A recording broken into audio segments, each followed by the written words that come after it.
क्या बात है, क्लास 10 से क्लास 11 में आ गए। एक्साइटेड तो बहुत होंगे ना। कहीं डर तो नहीं रहे हो ना? कहीं ये तो नहीं सोच रहे हो ना कि क्लास 10th में टोटल साइंस के जितने चैप्टर थे उससे कहीं अधिक तो बायोलॉजी के चैप्टर है। अरे डरने की कोई बात नहीं है, अपने अंदर कॉन्फिडेंट रखिए, सब ठीक होगा। और बायोलॉजी को इजी तरीके से यदि समझना है तो मेरे चैनल को सब्सक्राइब जरूर कीजिए और हमसे जुड़ जाइए। छुटकियों मैं सुभाष कुमार, जो आपके बायोलॉजी के किसी भी चैप्टर्स के किसी भी टॉपिक को बहुत ही इजी तरीके से समझाता हूं। और आज की क्लास में हम लोग बात करेंगे क्लास 11th के बायोलॉजी के फुल सिलेबस के बारे में। तो चलिए स्टार्ट करते हैं। अब यदि हम लोग क्लास 11th के बायोलॉजी के सिलेबस के बारे में यदि बात करते हैं तो क्लास 11th के बायोलॉजी में जितने भी चैप्टर दिए गए हैं सारे चैप्टर्स को 5 यूनिट में बांटा गया है, जो कुछ इस प्रकार से है।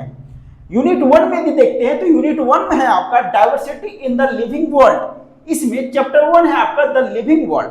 यह जो है यह चैप्टर हम लोग बॉटनी के अंदर पढ़ते हैं। उसी तरह चैप्टर 2 बायोलॉजिकल क्लासिफिकेशन, इसको भी हम लोग बॉटनी के अंदर पढ़ते हैं। उसके बाद चैप्टर 3 प्लांट किंगडम, इसको हम लोग भी बॉटनी के अंदर पढ़ते हैं। उसके बाद एनिमल किंगडम, इसको हम लोग जूलॉजी के अंदर पढ़ते हैं। उसके बाद यूनिट 2 का यदि बात करते हैं तो यूनिट 2 में है structural organisation in plants and animals. इसमें chapter 5 morphology of flowering plants, इसको हम लोग बॉटनी के अंदर पढ़ते हैं। उसके बाद chapter 6 anatomy of flowering plants, इसको भी हम लोग बॉटनी के अंदर पढ़ते हैं। उसके बाद चैप्टर 7 स्ट्रक्चरल ऑर्गेनाइजेशन इन एनिमल्स, इसको हम लोग जूलॉजी के अंदर पढ़ते हैं। उसके बाद यूनिट 3 जो है सेल स्ट्रक्चरल एंड फंक्शंस, इसमें chapter 8 cell the unit of life, chapter 9 biomolecules और chapter 10 cell cycle and cell division. ये जो तीनों चैप्टर हैं ये तीनों चैप्टर बॉटनी के अंदर भी और जूलॉजी के अंदर दोनों में आते हैं। इसी कारण यूनिट 3 को कॉमन में रखा गया है, क्योंकि यह जो तीनों चैप्टर्स हैं यह बॉटनी और जूलॉजी दोनों में आते हैं। उसके बाद यूनिट 4 की यदि बात करते हैं तो यूनिट 4 में आपका प्लांट फिजियोलॉजी, इसमें चैप्टर 11 जो है photosynthesis in higher plants, chapter 12 respiration in plants, chapter 13 plant growth and development. यानी यह जो यूनिट 4 है इसमें जितने भी चैप्टर्स हैं सारे चैप्टर्स को बॉटनी के अंदर रखा गया है, यानी यूनिट 4 यह बॉटनी का पार्ट है। उसके बाद यूनिट 5 की यदि बात करते हैं तो यूनिट 5 में आपका ह्यूमन फिजियोलॉजी, इसमें चैप्टर 14 है breathing and exchange of gases, chapter 15 body fluids and circulation, chapter 16 excretory products and there elimination, chapter 17 locomotion and movement, chapter 18 neural control and coordination, chapter 19 chemical coordination and integration. यानी unit 5 में जितने भी chapter दिए गए हैं ये सारे chapter हम लोग जूलॉजी के अंदर पढ़ते हैं, यानी यूनिट 5 जो है वो आपका जूलॉजी का पार्ट है। एक बात ध्यान में रखिएगा कि यह जो सिलेबस है, यह जो चैप्टर्स यहाँ पे दिए गए हैं, ये सिलेबस आपके न्यू एनसीईआरटी के अकॉर्डिंग है।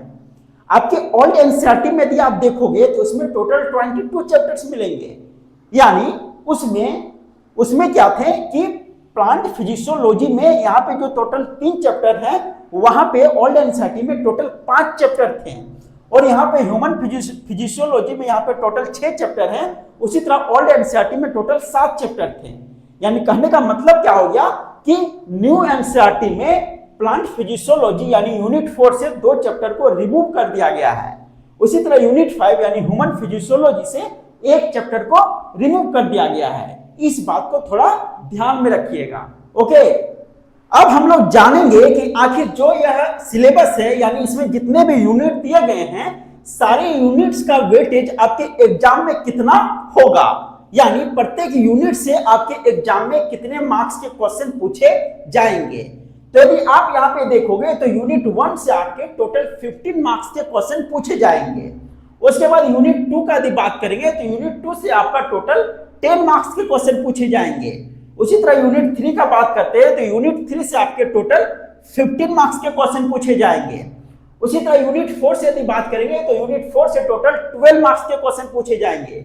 उसी तरह यूनिट 5 की यदि बात करते हैं तो यूनिट 5 से आपका टोटल 18 मार्क्स के क्वेश्चन पूछे जाएंगे। यानी टोटल मिला के आपके 70 मार्क्स के जो क्वेश्चन होंगे वे आपके एग्जाम में रिटन एग्जाम होगा और बाकी जो 30 मार्क्स का है वह 30 मार्क्स आपके प्रैक्टिकल के थ्रू आपको मिलेंगे। ओके, तो यह जो सिलेबस था, यह जो मार्क्स का जो वेटेज है, यह मैं अपने अकॉर्डिंग नहीं बल्कि यह सीबीएसई के द्वारा जारी किया गया डाटा के अकॉर्डिंग में बताया हूं। तो आई होप कि यह वीडियो आपको बहुत ही अच्छा लगा होगा और यह जानकारी आपके लिए बहुत ही हेल्पफुल होगी। यदि वीडियो अच्छा लगा हो तो वीडियो को लाइक कीजिए, अपने दोस्तों के पास शेयर कीजिए और चैनल में यदि नए हो तो चैनल को सब्सक्राइब जरूर कीजिए ताकि आपका बायोलॉजी एकदम इजी हो जाए। तो मिलते हैं नेक्स्ट वीडियो में, तब तक के लिए धन्यवाद।